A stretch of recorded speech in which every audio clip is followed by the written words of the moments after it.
Kemudian itu ancaman pertama. Jadi ancaman generasi Z itu apa? Ancaman mental, ancaman depresi. Nah, ancaman yang kedua itu adalah ancaman radikalisme, terorisme.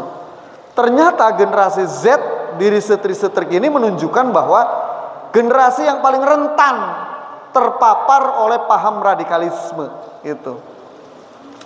Apa itu paham radikalisme? Nama lain paham radikalisme itu paham apa? Ekstremisme, ya, yang ingin mengubah segala sesuatu dengan cepat, yang ingin mengubah sesuatu dengan kalau perlu dengan kekerasan. Nah, itu namanya apa? Radikal gitu. Nah, padahal Indonesia itu adalah negara yang apa? Negara yang beragam suku, bangsa, ya, beragam cuaca gitu. Siapa yang sudah jalan-jalan keliling Indonesia, Cung? Nah, nanti ya, coba kamu jalan-jalan ke Jogja, ke Jawa Tengah, Jawa Barat, ke Sumatera, ke Bali. Sudah ke Bali belum? Oh, belum ya. Ya, nanti kamu kelas 3 study tournya ke Bali lah ya. Ke Lombok gitu. Besok ada balapan apa besok?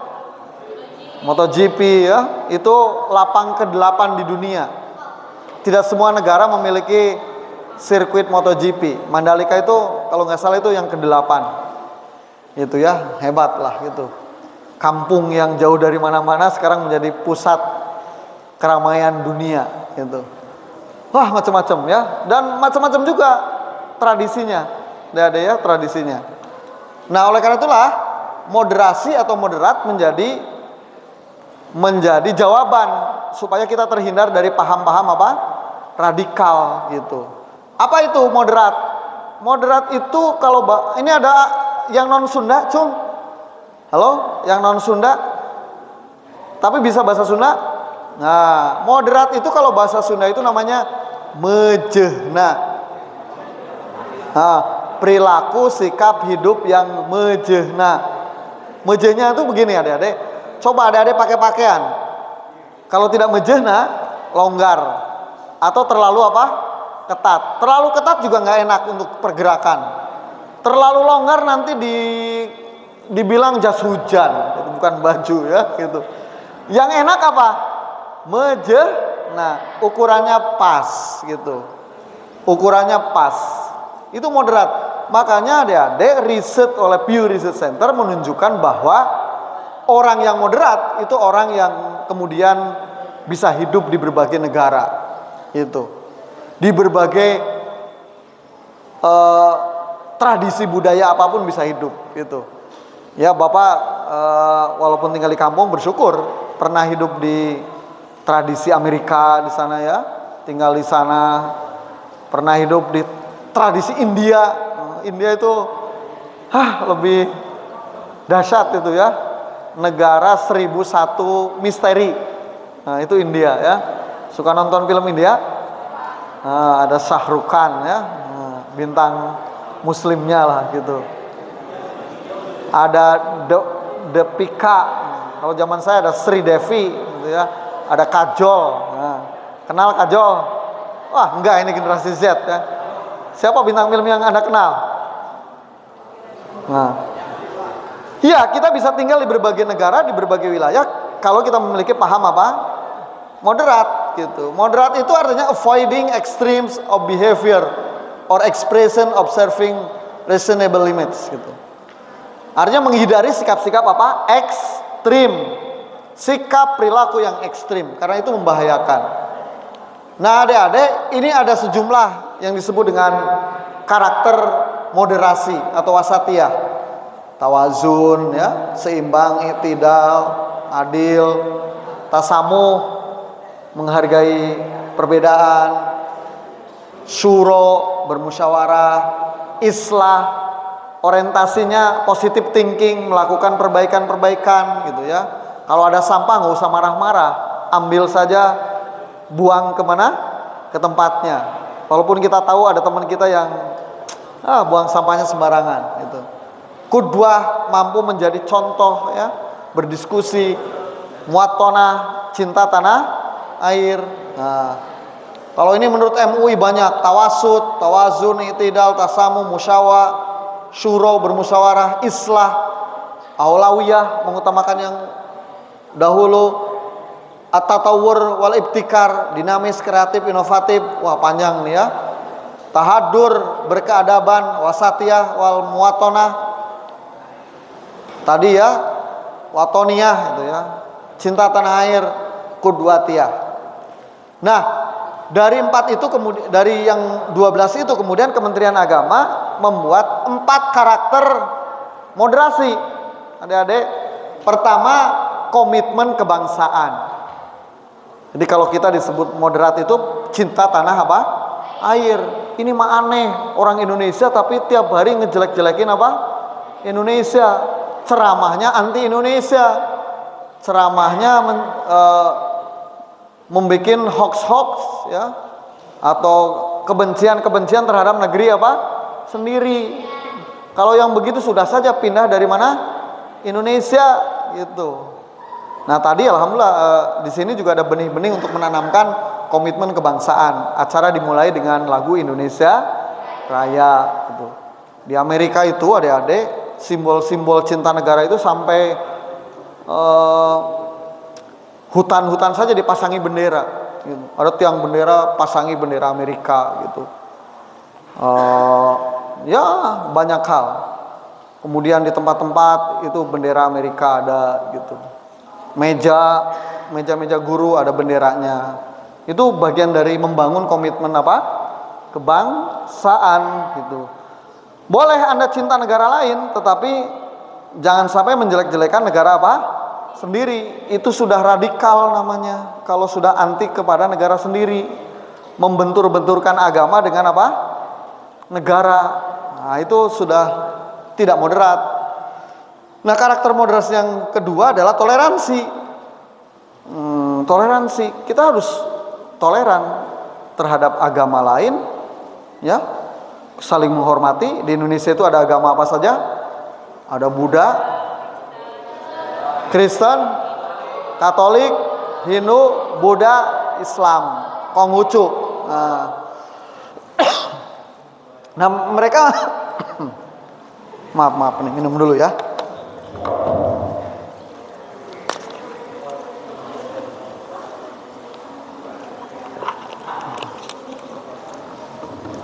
Nah, mereka harus di apa? Harus kita saling menghormati. Cara-cara beribadah itu berbeda-beda memang. Orang Kristen begini, orang Konghucu begini, kita juga punya ritual ibadah gitu. Kata Rasul, kalau kita menghina agama lain, itu pasti agama lain juga akan menghina kita. Makanya hindari adik-adik ya ceramah, uraian, status ya, status-status di media sosial yang menghina keyakinan dan ajaran agama lain. Karena orang lain juga bisa menghina apa? Kita. Termasuk sekarang ada pendeta yang mengusulkan menghapus 300 ayat apa? Al-Quran. Ya itu oke lah dalam pemikiran kita pendeta itu menghina kita gitu. Tapi mungkin juga karena umat Islam juga banyak menghina mereka gitu. Makanya tahan diri untuk tidak menghina agama lain. Itu toleransi. Yang ketiga anti kekerasan. Nih kelas 2 ya, nggak boleh melakukan kekerasan kepada kelas 1 gitu. Atau kelas 11 kepada kelas 10, kelas 12. Nggak ada istilah senioritas itu. Yang ada friend, sahabat. Kalau sahabat itu melengkapi antara yang satu dengan yang lainnya. Tidak ada yang teropresi, tidak ada yang tertekan. Ya, tidak ada yang merasa terzolimi gitu. Walaupun tingkat kekerasan di sekolah itu juga cukup tinggi di kita. Ya, ada kekerasan fisik, ada kekerasan seksual, ya, ada kekerasan ekonomi, gitu, lain-lain ya. Kemudian yang keempat akomodatif terhadap budaya apa? Lokal. Tadi ada yang nyanyi itu budaya lokal, pakai gitar gitu ya. Ada calung di kita ya, ada wayang. Di Jawa Tengah wayang kulit, di Jawa Barat wayang golek. Di Jogja ada wayang orang, orang tapi jadi wayang ya. Wayang orang. Ya itu kearifan apa? Lokal, kebudayaan apa? Lokal. Nggak usah dikasih fatwa haram wayang kayak gitu ya. Kan ada ceramah yang mengatakan wayang itu apa? Haram. Tapi hari misalkan hari dangdut di setelnya, hari wayang itu. Nah, itu akomodatif terhadap budaya lokal. Nah, oleh karena itulah adik-adik, ini ciri-ciri radikal. Ada ciri-ciri radikal. Pertama, mengklaim kebenaran tunggal. Jadi siapapun orang, termasuk para guru juga terpapar radikalisme, adik-adik ya. Surveinya cukup mengkhawatirkan. Selain Anda yang generasi Z juga rentan terpapar apa? Radikalisme dari berbagai media, tetapi guru juga sama gitu. Kalau sudah mengklaim kebenaran apa? Tunggal. Jadi mereka biasanya menyesatkan kelompok lain gitu. Mudah mengatakan bid'ah kepada yang lain. Itu sudah radikal itu. Oh, itu bid'ah. Aduh, gampang sekali ngobrol apa? Bid'ah. Yang ini sunnah. Kalau bid'ah definisinya sesuatu yang tidak ada dari Rasulnya, apa yang nggak bid'ah di sini? HP bid'ah, kacamata bid'ah ya, kerudung bid'ah, sarung bid'ah. Nabi mah tengah sarung itu tradisi Indonesia gitu. Makanya kemarin adik-adik Bapak baru pulang dari Bekasi, namanya dari Kampung Sawah. Ada orang Kampung Sawah? Kampung Sawah itu lucu adik-adik. Di situ ada desa kerukunan. Masjid dikelilingi oleh berbagai gereja. Ada gereja Kristen Katolik, ada gereja Pasundan, ada gereja apalagi, 4 gereja, di tengah-tengahnya masjid gitu. Kenapa ada masjid? Masjidnya yang terakhir. Itu tadinya masyarakatnya lebih apa? Lebih banyak orang-orang Kristen. Tapi nah orang-orang, jangan salah, orang-orang Kristen di sana pakai kerudung juga pakai kopiah. Gitu. Karena itu tradisi orang situ gitu. Jadi kopiah itu tidak ada urusan muslim atau apa? Non muslim ternyata di situ gitu, di situ ya, di daerah itu. Nah, jadi jangan ketipu juga. Karena memang kopiah juga bukan, tidak ada jenis imannya, kopiah itu netral. Apa kopiah ini muslim atau non muslim, nggak ada ya. Itu yang netral. Jadi mengklaim kebenaran apa? Tunggal. Mudah mengkafirkan orang, mudah membid'ahkan orang, itu sudah radikal. Yang kedua, Yang kedua, menggunakan cara-cara kekerasan kalau perlu. Seperti rentetan bom di Indonesia. Bom Bali 1, bom Bali 2 yang banyak mencelakakan orang Australia. Makanya adik-adik, Bapak itu dapat pengalaman langsung di Australia. Itu digoblok-goblok, dicarekan oleh seseorang karena kita muslim gitu. Karena dia masih sakit hati. Di bom Bali itu ternyata yang paling banyak meninggal kan orang mana? Orang Australia, 80 orang lebih gitu. Jadi masih sebagian orang Australia itu dendam ke kita. Gara-gara ada apa? Bom gitu. Itu menggunakan cara-cara kekerasan. Dan di mana-mana, bahkan adik-adik di Mesir itu beda keyakinan saja, sesama muslim itu bisa dibom. Ada sebuah masjid itu sedang Jumatan dibom karena dianggap Syiah gitu. Ya mayatnya bergelimpangan padahal sedang sholat. Ini bahayanya apa? Radikalisme itu. Kemudian juga tertutup dengan masyarakat, nggak mau gaul dengan yang lain, sendiri aja di rumah. Kalau toh gaul harus dengan teman yang seideologinya. Bahasa anak mudanya, gaulnya hanya dengan orang yang sefrekuensi gitu ya. Ritme senaon deui, sehati gitu. Ya. Dan kemudian apolitik, tidak mengikuti kebijakan pemerintah yang tidak menerapkan sistem khilafah. Naon vaksin mati sih nanti kayak 1 tahun setelah dia apa? Divaksin. Dulu Bapak sempat cemas ya. Bapak kan uji coba pertama, Bapak, Pak Kapolres, dokter dari rumah sakit ya. Sekitar 5 atau 10 orang percobaan dulu Ciamis. Kata tetangga teh, itu cenah engke mun di naon? Amun di vaksin 2 tahun deui maot, Pak, gitunya gitu. Aduh, saya nggak bisa tidur itu ya. Walaupun itu hoax apa, tapi mengganggu pikiran kan. Gitu. Tiba-tiba ada berbagai bantuan. Syarat menerima bantuan harus divaksin. Kena lu, kamu juga divaksin juga, mati juga nanti kamu. Enggak gitu ya. Nah, apolitik, anti pemerintah. Itu ini ciri-ciri radikal. Yang ini juga, sekali lagi menurut survei mengintai untuk memapar para generasi Z gitu. Nah, oleh karena itulah ada penting untuk kita terhindar dari radikalisme, kita penting untuk membaca literasi yang mengajarkan kita moderat gitu. Ya, ini contoh Islam wasatiyah, Islam moderat, nalar Islam moderat, menjadi muslim moderat. Ini contoh buku-bukunya. Kemudian yang bahasa Inggris gitu. Nah, Anda harus bisa bahasa Inggris bahasa Arab ya. Jadi kalau ingin pintar bahasa Arab gimana Pak? Baca Quran saja, pahami artinya. Itu salah satu trik belajar bahasa Arab. Jadi baca Quran dan terjemahnya seperti apa. Nanti kalau dengar ceramah-ceramah orang Arab, pasti ngerti. Adik-adik ya.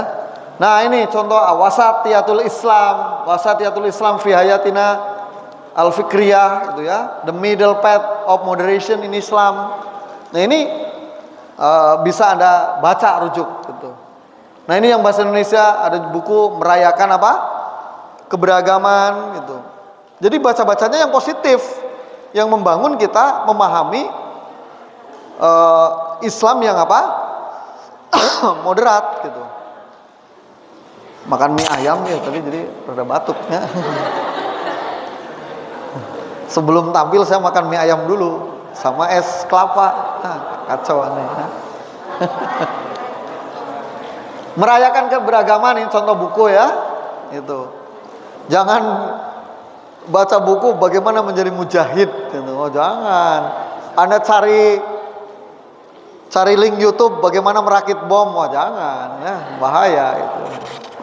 Bagaimana cara merakit bom cinta? Nah, boleh ya. Nah, yang bisa memporak-porandakan hati yang kita cintai. Nah, itu kalau itu nggak apa-apa ya. Nah, ini contoh buku-buku yang membangun kita literasi, meyakini, menghargai ya adik-adik gitu.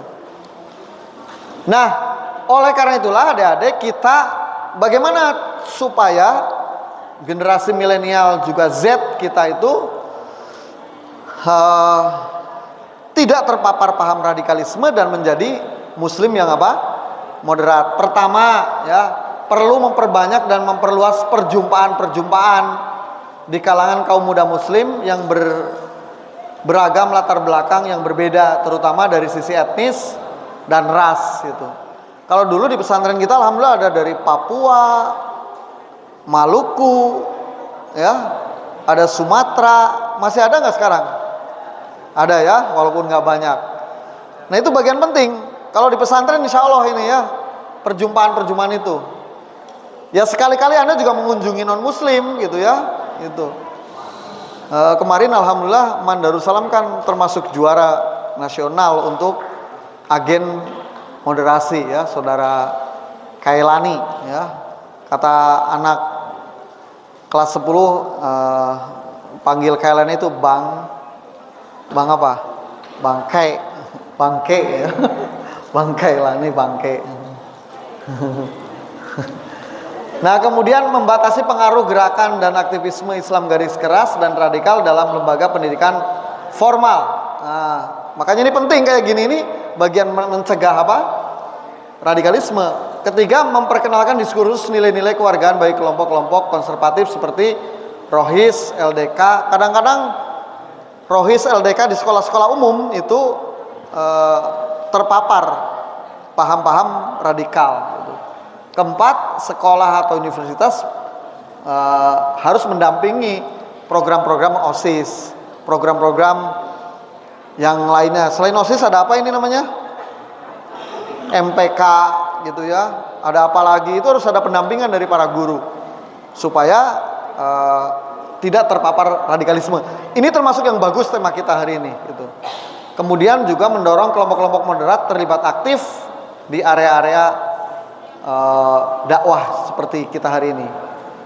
Nah, saran lain cara menanamkan apa? Moderasi adik-adik. Ini pengalaman Bapak dulu berkunjung ke katedral. Ini sesama di kerudung adik-adik, tapi tidak semua muslim. Ini biarawati, kalau ini pendeta, ini guru Darussalam ya. Ini pendeta juga, ini guru TK Darussalam, pada ikut ke saya ya ke Bandung gitu, jalan-jalan. Nah, harus memanfaatkan media sosial dengan baik dan penyebaran nilai-nilai yang moderat. Jadi adik-adik kalau memfollow harus yang baik-baik gitu. Jangan yang tidak baik, tidak positif gitu. Jadi follow yang baik-baik. Memfungsikan keluarga sebagai kunci pembaharuan karakter yang positif. Karena Anda tinggal di pesantren, maka pesantren. Kemudian 4, melakukan dialog bersama generasi milenial, baik di rumah, sekolah ataupun masyarakat seperti hari ini yang kita lakukan. Kemudian memilih dan memilah berita yang datang dari media sosial atau dunia nyata dan mengkaji kebenarannya. Rata-rata di media sosial itu bohong alias atau pamer. Pamer itu bohong gitu. Bahasa lainnya flexing. Nah, sekarang sedang ramai apa? Flexing. Maka jangan percaya terhadap media sosial. Anda harus cek dulu kebenarannya gitu. Wah, berarti Bapak kalau posting-posting yang baik-baik saja dong. Iya gitu. Kita jarang posting yang apa? Yang jelek-jelek gitu. Makanya harus cek. Nah, adik-adik, dari 2 ancaman itu, tadi ancaman apa? Depresi di kalangan generasi Z, yang kedua ancaman paham apa? Radikalisme. Maka kita perlu membangun karakter yang dibutuhkan di era digital ini. Nah, karakternya apa saja? Yang pertama, digital mindset, yaitu pemanfaatan teknologi dalam rangka efektivitas dan efisiensi. Aduh. Artinya apa adik-adik? Adik-adik harus punya literasi teknologi. Sekali lagi, zaman virtual itu akan berakhir sampai kiamat nanti. Artinya teknologi informasi menjadi sebuah apa? Kewajiban. Adik-adik mau melanjutkan kuliah itu juga harus bisa teknologi informasi. Mau beli juga barang harus bisa teknologi informasi. Belajar juga harus memahami teknologi informasi. Tadi Pak Andri sudah menyampaikan, kita Zoom, punya Zoom, Google Meet, ada Google Classroom ya yang biasa Bapak pakai mati lu. Zoom, Google Meet atau Google apa?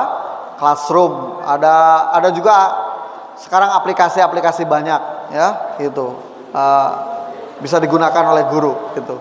Nah, tapi adik-adik memang harus punya literasi itu. Nggak boleh generasi Z tidak memahami dunia teknologi informasi. Satu itu.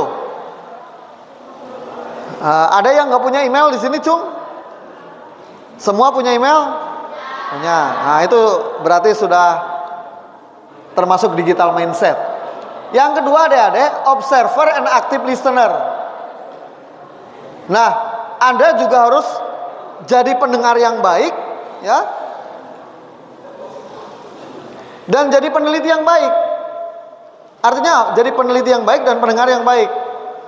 Artinya apa adik-adik? Kalau ada peristiwa, Anda observasi dulu, Anda cari informasinya sebanyak mungkin gitu. Kenapa Indra Kents yang dalam hitungan beberapa bulan kaya raya sekarang dimiskinkan, semua hartanya bisa diambil oleh Bareskrim, Doni apa? Salmanan.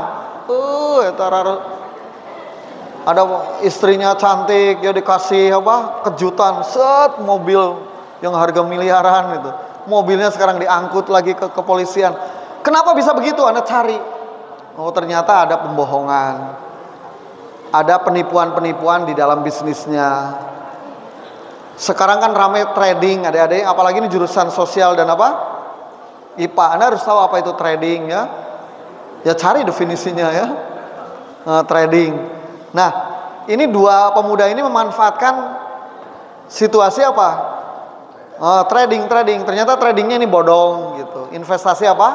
Bodong. Dua pemuda ini ahli main game awalnya. Tapi kemudian terlibat hal-hal yang tidak baik gitu. Nah ini observer and active apa? Listener. Kalau ada hot issue jangan ketinggalan, Anda harus cari gitu. Supaya yang baik bisa jadi teladan kita, yang buruk tidak harus kita tinggalkan gitu. Untuk masa apa? Depan. Kemudian yang ketiga adik-adik, mana?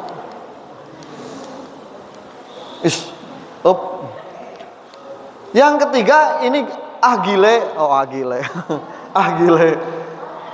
ya, cepat beradaptasi dan responsif terhadap perubahan. Nah adik-adik, berbagai karir orang yang menjulang tinggi, orang yang sukses di berbagai bidang, itu karena dia memiliki kekuatan untuk cepat beradaptasi. Orang yang tidak memiliki adaptasi, dia akan punah, dia akan terhenti dalam berbagai karirnya. Makanya jangan suka mengeluh, tidur di pesantren di lantai, cepatlah adaptasi gitu. Makannya sama kangkung. Guru saya dulu bilang, ngantuk wae di kelas kunaon? Makan sulingnya, makan suling kangkung gitu ya. Jadi harus cepat beradaptasi. Yang ketiga, brave to be different. Harus berani apa? Berbeda. Tapi berani berbeda ini artinya inovatif, bukan sekedar berbeda. Yang lain dicukur rapi gitu, saya mau dicukur seperti di belah dua. Di sini kosong, di sini ada dua seperti sungai tengah-tengahnya. Itu bukan sekedar berbeda ya. Bukan brave to different, bukan gitu. Tapi different ini artinya kita berusaha menciptakan hal-hal yang inovatif. Contoh adik-adik di berbagai sekolah lain ada juga yang dengan HP-nya dia bisa membuat film animasi cerita untuk anak-anak usia dini. Dia bikin dan kemudian diupload dan kemudian berguna untuk anak-anak usia dini. Itu namanya brave to apa? Different. Ya, brave to different. Ya Bapak alhamdulillah ke berbagai tempat, ke berbagai negara itu salah satunya membuat karya tulisan dan dianggap different, berbeda dengan yang lain gitu. Nah itu modalnya. Yang ketiga, empat ya terakhir, inklusif. Inklusif itu tadi moderat, tidak berperan sebagai seorang bos, namun dapat berperan sebagai leader, mentor, teman. Jadi inklusif itu artinya kita terbuka terhadap semua teman. Adaan ya, sedikit lagi lah kagok. Adik-adik, waktu saya kuliah, saya punya teman tukang mabuk gitu ya, punya teman tukang nakal sama perempuan gitu, punya teman tukang becak juga gitu. Tetap terbuka kepada mereka bergaul, tapi kita tetap diri apa? Kita. Itu namanya inklusif gitu. Saya kira itu ada jawaban. Inilah karakter yang dibutuhkan: digital mindset, observer and active apa? Listener, agile, brave to be different, and inclusive. Ini modal untuk kita menghadapi dunia digital, era digital yang sekali lagi berakhir nanti kalau kiamat. Terima kasih. Assalamualaikum warahmatullahi wabarakatuh.